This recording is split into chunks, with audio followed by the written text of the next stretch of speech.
24절 말씀 이 한 절의 말씀을 같이 합독하도록 하겠습니다. 사도행전 27장 24절 말씀 같이 읽겠습니다. 바울아 두려워하지 말라. 내가 가이사 앞에 서야 하겠고 또 하나님께서 너와 함께 항해하는 자를 다 내게 주셨다 하였으니. 아멘. 우리가 누구 이름으로 기도하느냐가 참 중요합니다. 내가 만약에 어떤 서류에 내 이름을 사인했다, 아니면 내 중요한 도장을 찍었다, 그러면 그 이제 책임을 내가 져야 되는 거예요. 그래서 누구 이름으로 기도하는 것가 참 중요한데, 우리 기도에 응답해 줄 수 있는 분에게 기도해야 되는 거죠. 그리고 누구에게 기도해야 됩니까? 사단의 권세를 박살 내신 분에게 기도해야 됩니다. 왜냐하면 세상 그 누구도 사단을 이기신 분은 없습니다. 그래서 그리스도 이름으로 기도해야 된다. 그리스도 이름으로. 이때 모든 업무에서 벗어나게 됩니다. 자, 그러면 오늘 제목이 뭐냐면, 그 위에는 우리의 모든 예틀을 깨면 재앙에서 벗어난다.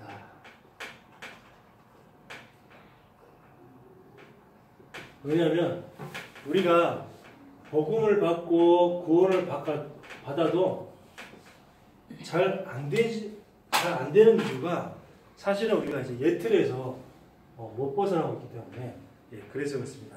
자, 그러면 우리가 진짜 참 복음을 우리가 누려야 되는데, 복음을 못 누리게 하는 우리의 예틀이 있어요. 그게 뭐냐니까 납니다. 내가 이 사단이 만든 함정, 올무, 틀, 이 세 군데에 완전히 내가 빠져있기 때문에 여기서 내가 이 복음을 누리지 못하는 겁니다. 그래서 사단이 만든 창세기 3장의 나, 완전히 나, 모든 것이 나 중심이죠. 그 아까 뭐 명상 얘기했지만, 명상도 그렇고 또 뉴에이지나 또 프리메이슨 이런 사람들이 뭐 어떻게 하냐면, 너의 참된 내면의 속에 들어가서 나를 찾으라는 겁니다. 새로운 나를 발견하라는 겁니다. 지금의 내 모습이 아닌 또 다른 나를 발견하라는 것이, 그게 바로 3단체의 메시지요, 뉴에이지의 메시지요, 또 명상의 메시지입니다. 자, 이렇게, 그래서 결국은 뭡니까? 함정 속에 깊이 빠지더라는 거죠. 그래서 나중에는 뭐냐면 창세기 6장에 네피림이라는 올무에 딱 걸려가지고, 그래서 네피림 속에 빠져서 오로지 계속 물질밖에 모르고요, 그러면서 창세기 11장에 성공이라는 틀에 딱 갇혀버린 겁니다. 그래서 하나님 없이 내가 성공하면, 하나님 없는 성공은 성공이 아니고 그건 저주예요. 내가 구원을 받고 교회를 다녀도 하나님과 함께하는 임마누엘의 비밀 없이 나의 능력과 나의 노력을 열심히 했는데 내가 성공이 되어졌다. 그러면 그게 내 노력으로 성공이 되어진 것이지 하나님의 은혜로 성공이 되어진 게 아니란 말입니다. 그러다 보면 내 노력으로 성공이 되어졌기 때문에 별로 하나님의 은혜가 내게 필요치 않습니다. 그렇죠? 별로 내 하나님의 은혜가 내게 필요치 않아요. 왜냐하면 내 힘으로 다 할 수 있으니까. 그러다 보면 하나님과 멀어질 수밖에 없고, 그래서 그 성공이 아니고 성공이 바로 저주가 되는 그런 응답이 되게 됩니다. 그래서 이렇게 되어서 나중에 뭐냐면, 이것이 결국에는 사도행전 13장의 무속, 16장의 점술, 19장의 우상, 무속, 점술, 우상, 이렇게 갔다가 여기 나중에는 불신자의 6가지 중요한 얼무로 딱 잡혀버린 겁니다. 그래서 이것이 사단이 하는 그런 중요한 또 통로고요. 그리고 복음을 못 누리게 하는 중요한 그런 내용입니다. 두 번째가 뭐냐면, 나 다음이 살다 보면 분명히 사람들을 만나게 됩니다. 우리가 그냥 일상생활 속에서 뭐 직장이라든지 현장에서 그냥 일적으로 만나는 사람이 있는가 하면 또 어떤 연애의 대상 아니면 결혼의 상대 이런 식으로 사람을 만나게 되죠. 자, 이렇게 만나게 될 때 여기서 나와 똑같은 사람이 한 명도 없거든요. 그렇죠? 내 생각과 내 마인드가 똑같은 사람이 한 명도 없어. 같은 집에 자라나가는 한 배에서 태어난 형제들도 다 다르고 또 같은 날 같은 시에 태어난 형제도 다 달라요. 그래서 분명히 사람과 사람 사이에는 분명히 갈등이 생기는 게 당연하다라고 생각해야지 거기서 힘들다 생각하면 안 됩니다.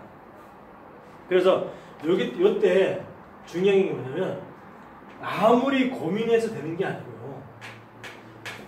내가 갱신해서 이 사실을 내가 뛰어넘어야 됩니다. 나의 그릇을 키우는 거죠. 그래서 사회생활도 마찬가지고 부부생활도 마찬가지고 모든 것에 내가 고민한다고 문제가 해결되는 게 아니고 내 그릇을 넓히는 그런 갱신을 통해서 그것을 뛰어넘는 겁니다. 인간관계를. 그렇지 않으면 어떻게 돼요? 늘 이 문제에 묶여가지고 많은 랩런트들이나 많은 청년들이 직장 갔다가 직장에서 처음에는 막 취준생으로 있다가 제발 하나님 이번만 어느 막 10군데 막 이력서를 보내고 20군데 이력서를 보내고 겨우겨우 한 군데 돼서 하나님 감사합니다. 역시 하나님은 살아있어. 하나님 내 편이야. 막 그래가지고 겨우 들어갔다가 첫 판부터 깨지는 거예요. 여기서 다 깨지는 겁니다. 일이 힘들어서 그만두는 경우는 예를 들어서 이직에 100% 이직에서 한 일이 그만둬서 이직하는 경우는 한 30%도 안 돼요. 거의 70%는 뭐냐? 거의 여기서 다 깨지고 여기서 다 깨집니다. 그래서 중요한 게 이것을 내가 못 뛰어넘으면 계속 내가 복음을 못 누리는 거죠. 자, 그리고 세 번째가 뭐냐? 일입니다.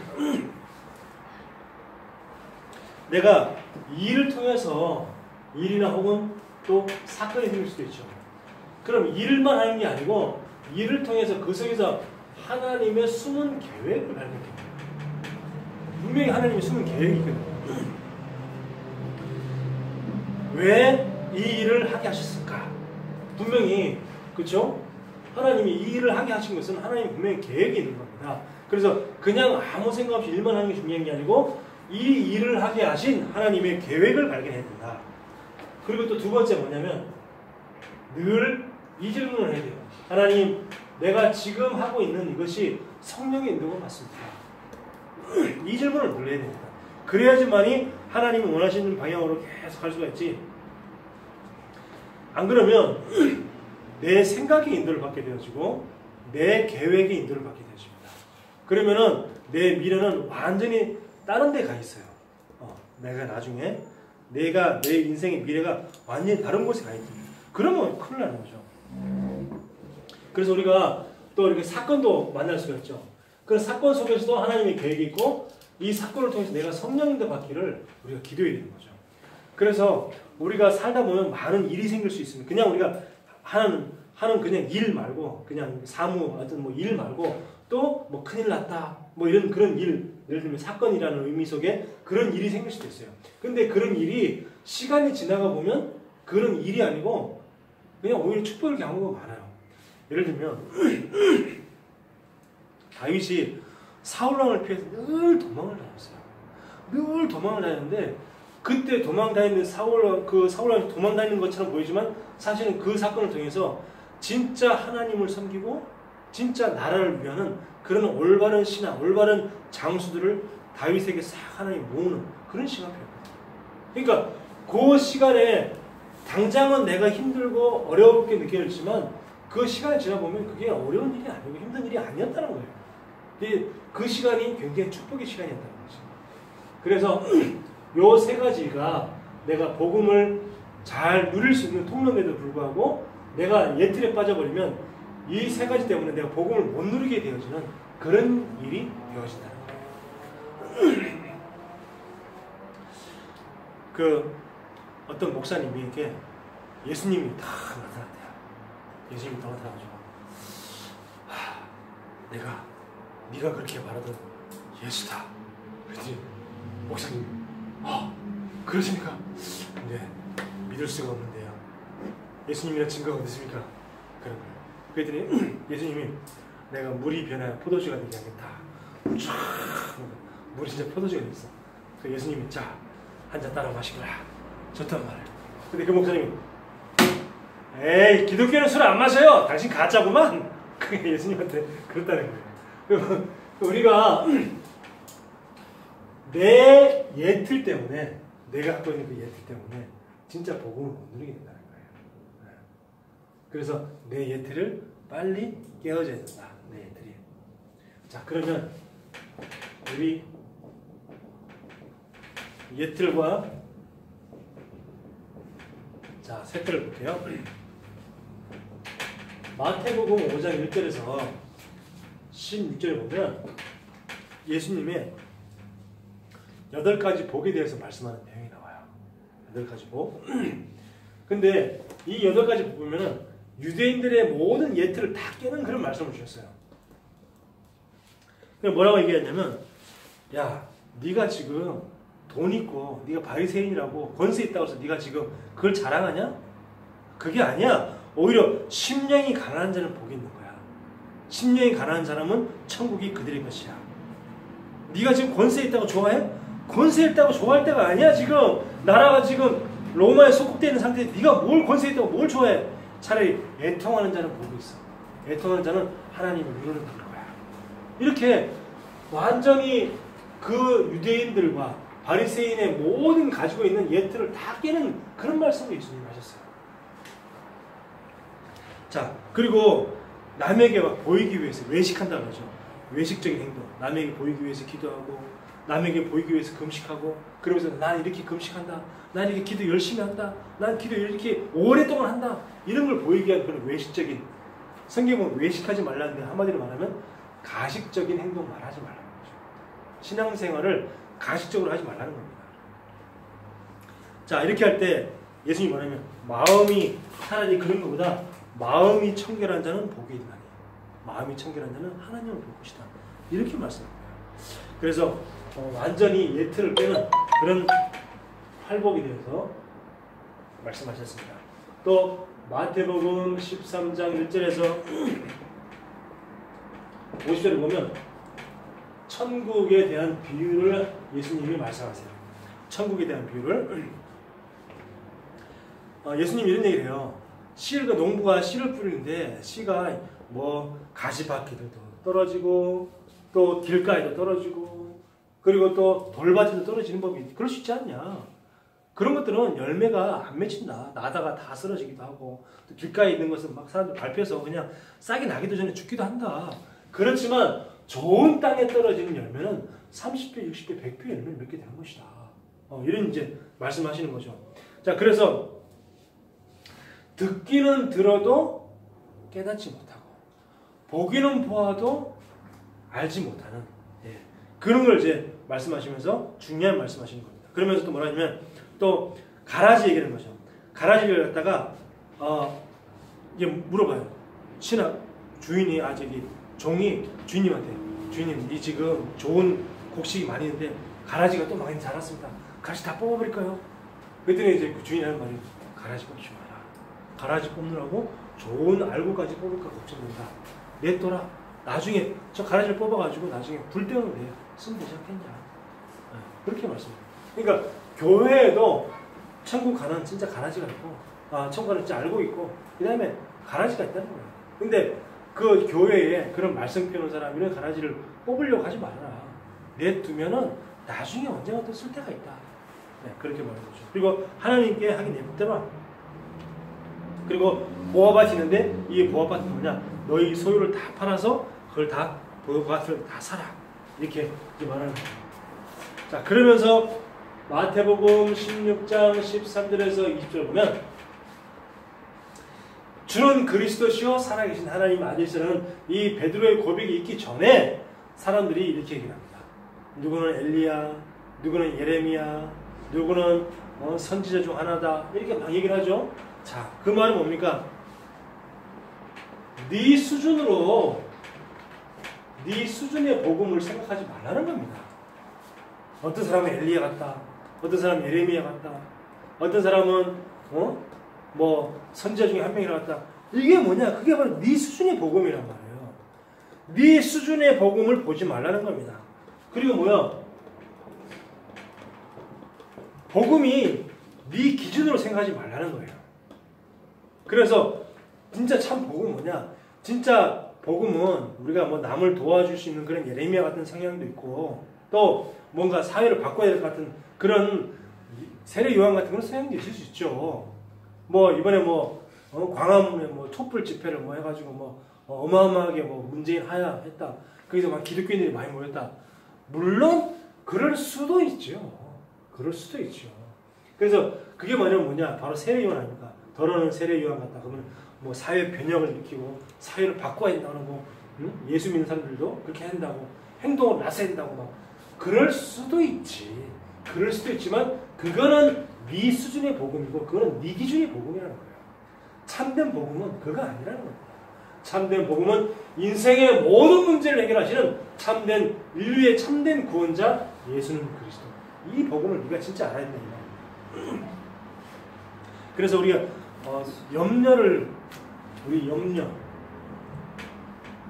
걱정, 그리고 또 내 과도한 내 욕망 이런 걸 깨면 복음이 훨씬 예틀이 깨어집니다. 이거 없어지면 이것 때문에 더 예틀을 못 깨는 경우가 많고 이것 때문에 또 복음을 못 누리는 경우가 많아요.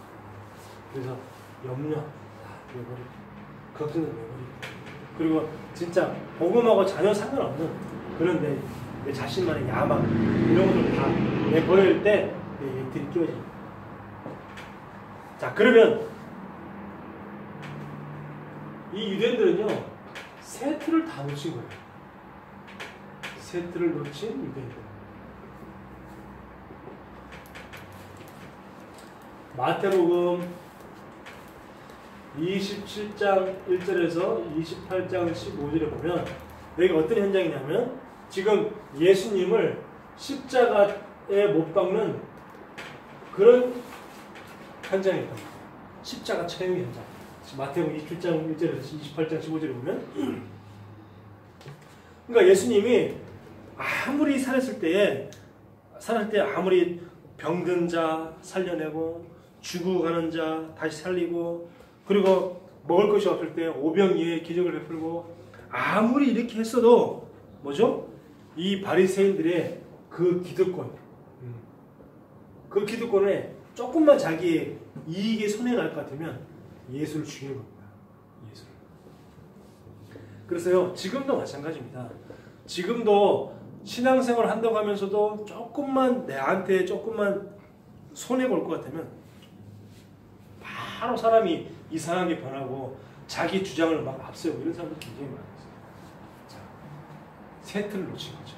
진짜 유대인들이 변화되어지고 옛 틀을 깨고 새 틀을 회복할 수 있는 중요한 기회였는데 예수 그리스도를 자기의 옛 틀 속에 딱 가둬놓고 자기 옛 틀에 예수님이 딱 들어오니까 자기 인생에 자기네 지금까지 살아왔던 인생의 그 옛 틀에 예수님이 치고 들어오니까 뭐야 이 인간 이거 왜 우리가 지금까지 살아온 인생에 저런 인간이 끼어들었지? 그래서 그 인간을 죽이자 이렇게 되는 거죠. 자, 두 번째입니다. 사도행전 1장 6절에서 7절 보면 3년 동안 예수님과 함께했던 그 예수님의 제자들까지도 뭐라고 얘기하냐면 이스라엘을 회복할 때가 이때니까 이걸 물어봤단 말이에요. 그 예수님이 지금 부활해가지고 40일 동안 그렇게 특별 훈련을 받고도 그때도 이 예수님의 제자들이 바리새인들이 이런 얘기 했으면 또 말도 안 돼. 근데 예수님의 제자라고 하는 사람들이 이스라엘 나라를 회복하려면 이때니까 이렇게 얘기합니다. 자, 이렇게 완전히 국수주의, 완전히 배타주의 여기에 딱 빠져야 됩니다. 자, 이렇게 예틀에 다 빠져 있으니까 중요한 하나님의 응답을 다 놓치는 거죠. 그래서 예수님이 뭐라 했습니까? 때와 시기는 너희 알 바 아니요. 너희 알바 아니요 그랬잖아요.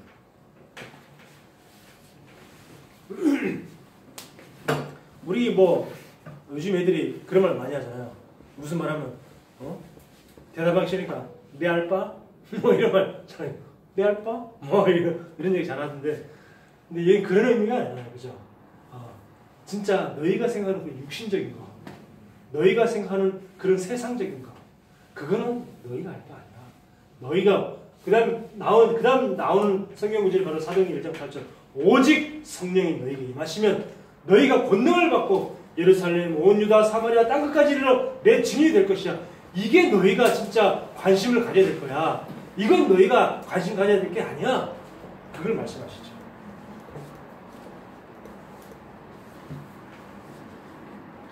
그리고 예수님이 오신 후 70년 후에 주 70년 후에 이제 완전히 이스라엘은 멸망하게 되고 그리고 전 세계로 유리방황하게 되죠.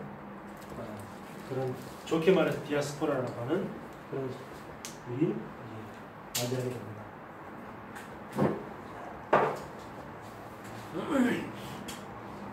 자, 이렇게 되었을 때 이때 유대인들이 이렇게 되었지만 오히려 초대교회는 뭐냐?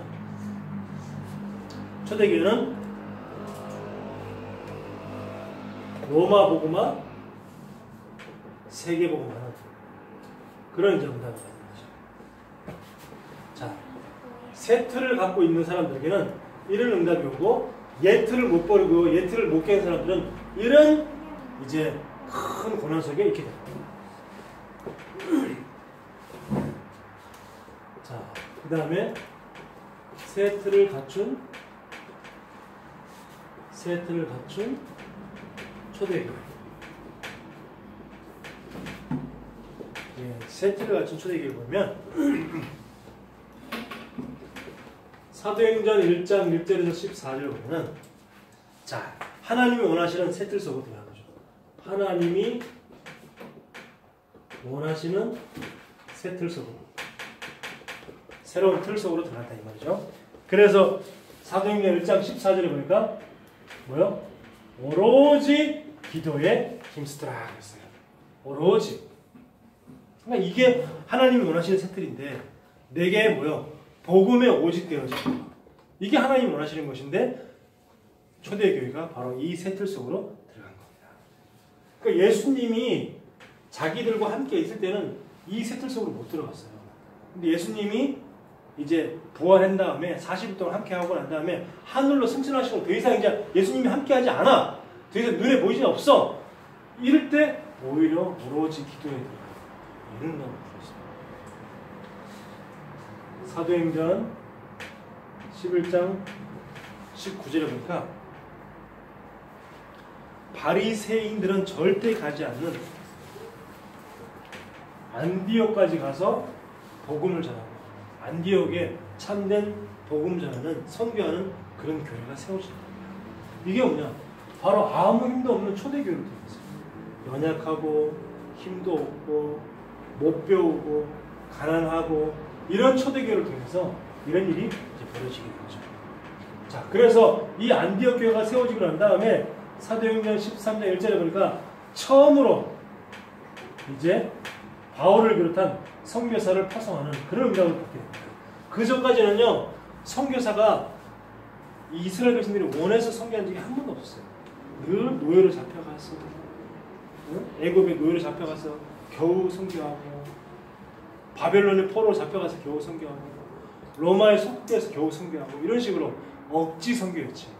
이 전까지만 해도 억지 선교였는데, 이 세트를 갖춘 그 초대교회를 통해서 이제 바울과 같은 제자를 만나게 되고 그 다음에 안디옥 교회 그리고 선교사까지 파송되어지는 이런 역사상 처음 받는 어마어마한 응답을 받게 됩니다. 오늘 읽었던 사도행전 27장 2절에 보니까 내가 가이사 앞에 서야 되리라 그랬어요. 그러니까 황제 앞에 서서 진짜 로마 복음화의 큰 꿈을 구하게 되는 이런 이제 응답을 받게 되죠. 그래서 황제에게 복음을 전하겠던 그런 어마어마한 이제 기도 제목을 가지고 이제 거기에 도전하는 것입니다. 자, 그러면 마지막 결론입니다. 자, 하나님의 절대를 붙잡라. 자, 우리 처음에 서론부터 좀 얘기했지만 여기 사실은 이런 것들은 이제 뭐 바리새인들과 또 초대교회를 통해서 이제 바리새인과 초대교회 서로 비교하면서 예틀과 세틀 이런 걸 쭉 얘기를 했지만 결국은 이거거든요. 결국 우리 일상 삶 속에서 우리와 절대적인 관계에 있는 것은 이거잖아요. 이런 걸 통해서 예틀을 갖춘 초대교회는 이런 응답을 받았고 또 세틀을 갖춘 초대교회는 이런 응답을 받았고 예틀을 못 깬 유대인 바리새인들은 이런 저주를 받았구나. 이제 그런 얘기를 이제 알았기 때문에 실제로 우리 삶 속에서 이제 이게 누려져야 되는 거죠. 이게 진짜로 가장 우리 피부에 와닿는 거, 일상생활에 가장 우리가 붙어 있는 것이 뭐냐? 요거였기 때문에. 자, 그래서 성경에 렘넌트 7명은 하나님의 절대적을 담았어요. 그래서 요셉과 모세는 애굽을 살렸고요. 그리고 사무엘, 다윗 이런 사람들은 블레셋을 살렸고, 그리고 엘리야, 엘리사 이런 사람들은 또 아람 나라를 살렸어요. 그리고 히스기야 왕 같은 사람들은 아수르를 살렸고요. 그리고 또 다니엘, 또 이사야, 그리고 에스더 이런 사람들은 바벨론을 살립니다. 그리고 또 이제 바울 같은 사람들은 로마를 살렸죠. 이렇게 이런 큰 나라를 갖다 살리는 하나님의 절대적인 계획을 이 렘넌트 7명이 다 잡은 겁니다. 그래서 우리가 모든 예틀을 다 깨고 이제 내 모든 예틀을 다 깨고 하나님의 세틀을 딱 붙잡고 내가 하나님의 절대적인 그 현장 속을 내가 살리러 도전하는 것이다. 좀 있으면 종교개혁이죠. 1517년 10월 31일이 마틴 루터가 종교개혁을 일으킨 날입니다. 근데 그 1517년 10월 31일이 참 복음을 회복한 날인데 사단은 또 3단체는 10월 31일을 뭘로 만들었어요? 흑암의 날, 헬로윈 데이로 만들어버린 거예요. 그러니까 10월 31일이 복음을 회복한 날인데 10월 31일을 갖다가 헬로윈 데이를 만들어가지고 전 세계에 흑암을 퍼뜨린 겁니다. 원래 헬로윈 데이가 그 유럽에서 이제 아주 소수 켈트족이라고 하는 그런 소수 민족에서 시작되는데, 근데 그게 이제 미국으로 건너가서 미국 전 나라에 이 헬로윈이 하나의 큰 축제로 바뀐 다음에 그것이 이제 우리나라에까지 들어와서 우리나라 사람들이 거의 한 10년 전까지만 해도 뭐 이런 축제를 뭐 잘 하지도 않았던 것 같아요. 근데 어느 순간 이게 지금 전국적으로 다 확대돼가지고 무슨 뭐 문구점이나 다이소 이런 데 가면 전부 다 막 헬로윈 이거 뭐야? 마틴 루터가 복음 회복한 날은 없어졌어. 이게 사단의 어마어마한 전략이에요. 사단의 어마어마한 전략으로 복음 회복한 날은 싹 감춰버리고 그 날을 가지고 헬로윈 데이라고 해가지고 완전 귀신 충만한 날을 바꿔버린 거예요. 자, 그래서 이 마틴 루터가 복음을 잃어버린 중세 시대에 도전장을 내밀었는데 그 중세교회가 마틴 루터 한 명을 절대 이기지 못했다는 거예요. 그래서 마틴 루터 한 명을 통해서 종교개혁이 시작됐는데 그 종교개혁이 어마어마하게 전 유럽을 덮었다는 거죠. 그래서 지금도 언약 잡은 자 한 명을 통해서 역사하십니다. 하나님은요. 하나님은 내가 나의 예틀을 다 깨기를 원하십니다. 저와 여러분에게는 모든 예틀을 다 깨버리라. 다 깨고 그 다음에 뭐냐? 하나님이 원하시는 세틀을 세우라. 하나님이 원하시는 새 틀 속으로 들어가라. 이게 하나님이 원하시는 것입니다. 그래서 내게 있는 진짜 복음하고 상관없는 예틀, 그리고 내가 하나님의 은혜와는 너무 멀어진 예틀, 이런 예틀을 다 깨고 진짜 하나님이 원하시는 새 틀 속으로 들어갈 수 있는 저와 여러분 되기를 바랍니다. 기도하겠습니다. 하나님 은혜를 감사합니다. 우리에게 있는 모든 예틀이 다 깨어지게 하여 주시옵시며 진짜 복음의 새 틀을 세우며 기도의 새 틀을 세우며 사람 살리는 영혼권의 새 틀을 세울 수 있도록 주님이 역사하여 주옵소서. 언약 가진 자 한 명을 통해서 세계 복음화가 일어났던 것처럼 우리가 언약 잡을 때 하나님 우리를 통해서 하시는 그 역사를 체험할 수 있도록 하나님 축복하여 주옵소서. 살아계신 예수 그리스도 이름으로 기도하옵나이다. 아멘.